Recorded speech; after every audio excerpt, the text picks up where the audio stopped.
My name is Megan Kiernan. I'm a sophomore here at Mercer County Community College.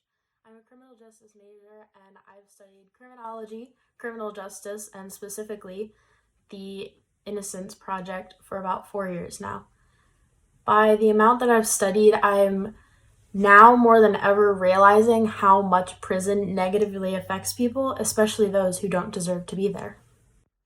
The Innocence Project is a globalized group organization that saves those who are convicted wrongfully of specific crimes using DNA and the criminal justice reform. The Innocence Project really gives people a second chance at life, which keeps the group going. DNA plays a major part in the Innocence Project because no two people have the same DNA in the world.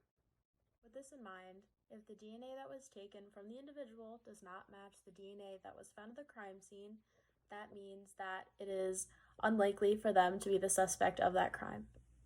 The people who were examining the crime scene use any DNA that was used at the crime scene to arrest someone, including blood, fingerprints, or hair.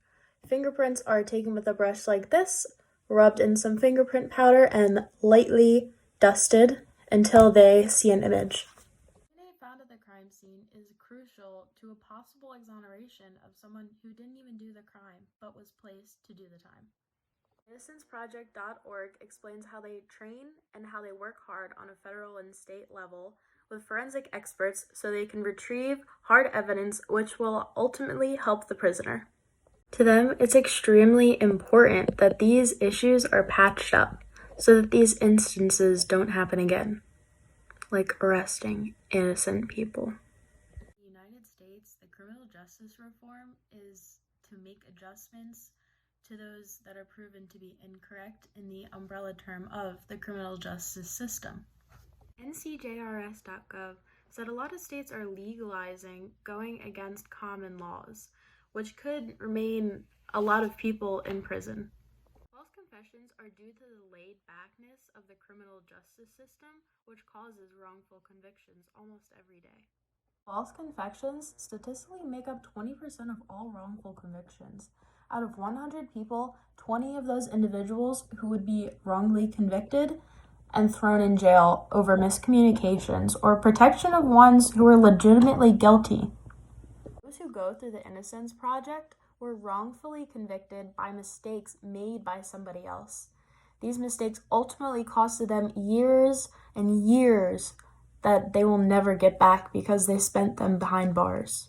There are many crimes that wrongful convictions are sourced from, including murder and sexual assault.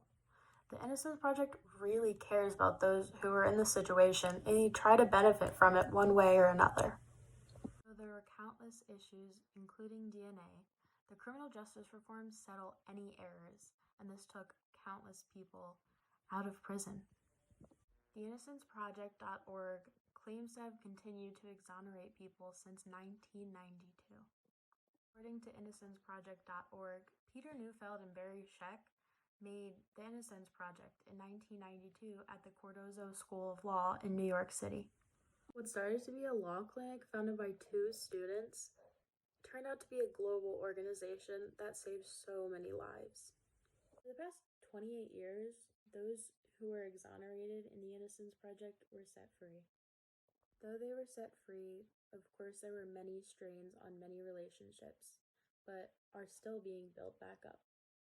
InnocenceProject.org recently reported that 375 people were exonerated, 21 of which were on death row for an amount of 14 years average in prison. The Innocence Project, which was just a small law clinic in New York City, became a large-scale saving grace for many. To finish up with today, I leave you with this. A quote by Mark Denny, an Innocence Project exoneree that spent 30 years in prison. I am still learning to enjoy the fact that I'm actually free. Thank you.